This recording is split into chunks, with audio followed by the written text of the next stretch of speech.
I remember reading a book, something like The KGB and Me, and it was about a group of 3 pastors that were invited over to Russia when the USSR became Russia. And the very first people to call to help with this, I mean, I don't think we have seen a culture shift of that many millions of people from, a totalitarian, attempt to be a communist government that was essentially just fascism, to, all right, now you're free. And you have a bunch of people that have lived under that for 60, 70 plus years, if not more.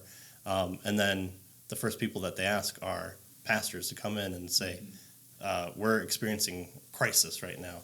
So it was interesting that that was the kind of the first call, because you think, okay, maybe humanitarian aid, or let's figure out how to write a constitution, but no, it's help our people.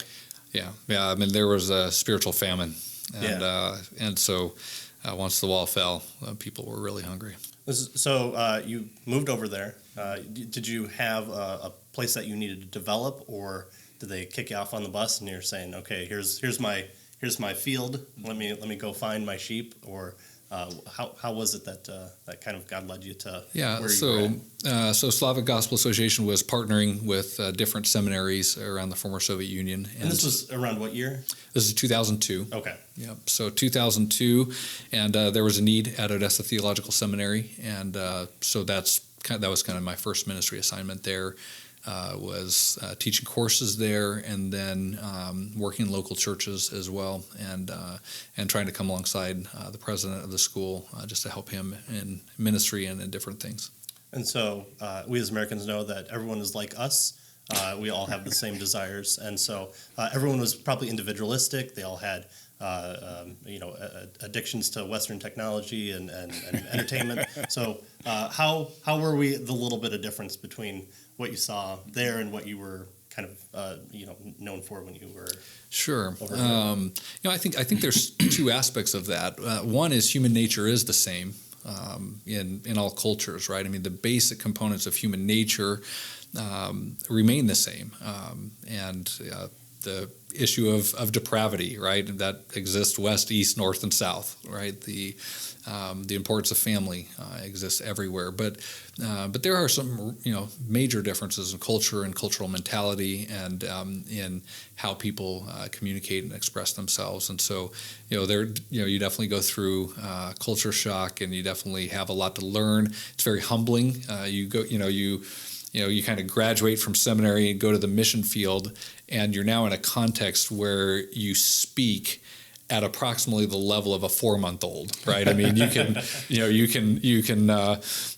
kind of gesture towards a glass of water if you need it, but you don't even know the word for it. And so it was an interesting experience, especially on the language learning side. It's almost like going through a second childhood, right? Learning just even how to pronounce the most basic word, and then learning basic words, and then trying to form rudimentary sentences. And I'll never forget one time I was with a Ukrainian couple, and they had a small child, and I was trying to speak in Russian, and the child just looked up at his mother and said, "How can someone so big know so little?"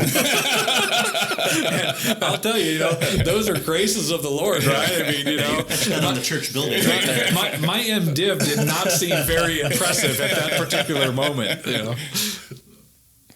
So how long was that process in terms of language learning, and until you felt until you left? Yeah. Well, language learning, I think you never arrive.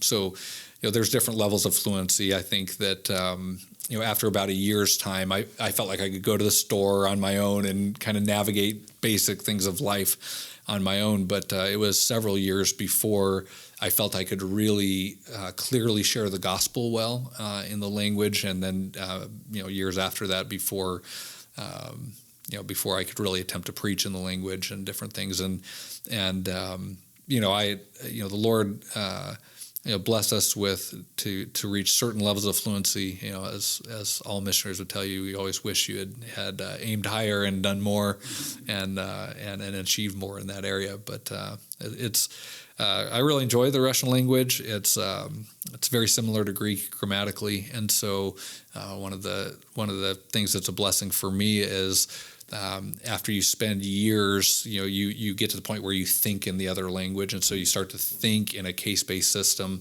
and that's been a benefit to me just in studying the Word to just be able to kind of more mentally process that structure of language and of thinking.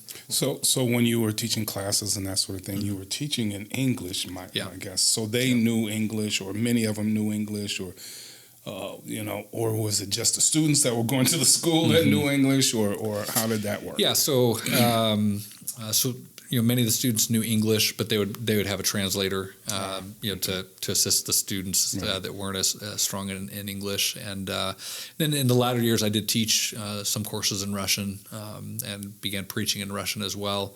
And I said as well, not well. I preached in Russian as well, not well. And I'm sure if this goes on the internet, there will be dear friends who suffered through Bret trying to preach in their heart language with their non-heart accent, I think is the right way to put it. So that's right. I know English, and sometimes it's word soup that just comes out. Yeah.